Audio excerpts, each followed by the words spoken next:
New atheists are actually far less formidable than the old atheists. And if you want to read a really good atheist, you know, Nietzsche is much more interesting than Hitchens or Dawkins or Dennett or Sam Harris.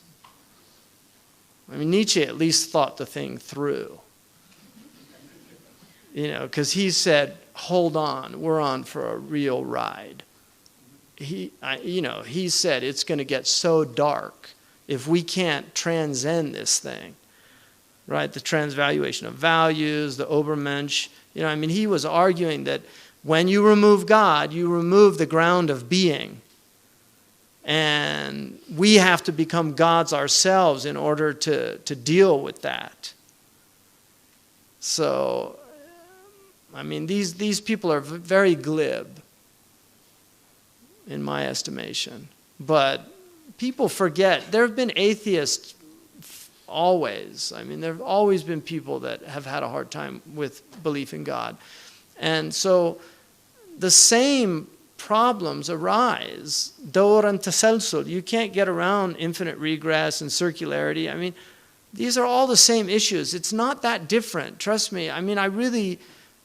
Don't trust me. Learn for yourself. Study for yourself. And, you know, I mean, taqleed is a, you know, it's, taqleed is not a good state to be in, you know, to be a blind follower, an imitator of, I mean, one of the things, you know, what's really interesting to me is the Muslims had no interest in proving the existence of God. Their obsession was proving the prophecy of the Prophet.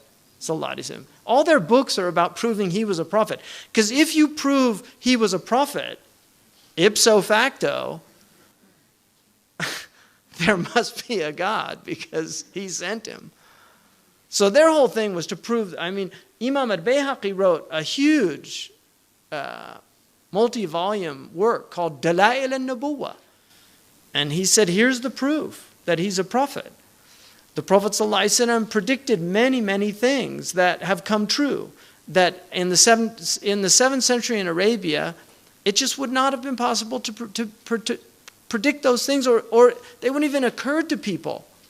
And people say, well, Nostradamus did that, so what, is he a prophet? I mean, the predictions of Nostradamus are so obscure. And anyway, there's an argument that he had access to certain Jewish tradition, because they had the signs of the end of time as well. So it's not, you know, there are definitely signs that have not come. And all the Buddhists have signs of the end of time, the Hindus have signs, the Kali Yuga age. You know, the Hindus talk about the signs when children will no longer obey their parents. I mean, parents have always had trouble with children, but not like today.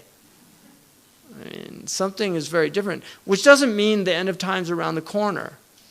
You know, I'm not suggesting that, and I think that's a dangerous approach to take. But it's certainly closer than it was 1,400 years ago, and arguably much closer. And there are many signs that should be troubling to people. The Prophet predicted same-sex marriage. I mean, that's a sound hadith. He said the end of time will not come until a man marries a man and a woman marries a woman. And we have no evidence in human history that that was ever. We have no evidence that any culture has ever sanctioned same-sex marriage. But he said it will be one of the signs of the end of time. He said you will see nikah al-rajul al-rajul, wa nikah al-mar'ati al-mar'a. And nikah here means clearly marriage, because homosexuality existed, so he wasn't talking about homosexuality or musahaqa. He was talking about marriage. So, you know, he predicted that the buildings of Mecca would surpass the mountains. I mean, who could have thought of that in the 7th century of Arabia? Who could have thought of that?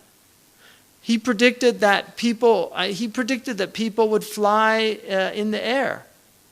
He predicted that people would go out of their houses with things on their thighs that would tell them what was happening back in their families. He said that people would talk to shiraku na'alihi, which in Arabic, shiraku na'al is this. That is what a shiraku na'ali, which is the universal sign today for telephone. And he said a man will talk to his shiraku na'al. You know, that's how people say it, right? The Arabs call that shiraku na'al. So all of those are aspects of the Prophet. And then the fact that he was predicted by previous revelations. I mean, he's predicted in the Dhammapada. There's a Hindu professor that proved that he was predicted in the scriptures in Sanskrit. I mean, he wrote a whole book on the Kalki avatar. And he didn't become Muslim. That's what's so weird about it. But he said it could be nobody else but Muhammad. It has to be him. You know, so he was predicted in the Old Testament. What was Salman al-Farisi doing in Arabia? He was looking for the last prophet. He'd been told about him. Why were the Jews in Yathrib? I mean, there's a lot of nice places to live for the Jews at that time. I mean, they came from Sham. Why would they live in Yathrib, middle of the Arabian desert? Because they actually believed that the last prophet was coming from that place. There were rabbis in Yemen who knew that he was coming. 80 years before the prophet was born, there was a Yemeni chieftain that tried to take over Medina, and when he found out it was the place of the last prophet, he made a waqf, which is where the prophet's house was. And he said, I want this to be where that prophet lives. I mean, these are all recorded. The Prophet ﷺ predicted the Baghdad is predicted, the circular city that would be destroyed, many, many things. So, you know, in the end, man sha'a falyu'min, whoever wants, let him believe. Wa man sha'a falyakfur, whoever wants, let him disbelieve. It's a choice. In the end of the day, it is a choice. Let people believe, let them disbelieve. You know, it's a choice. What we should strive for is common weal, right? We should have even secular values, acknowledge common weal. Iceland outlawed pornography, not because of any religious instinct, because it's a very secular country, but they just said it doesn't promote the common good. And it's a very highly educated middle-class culture.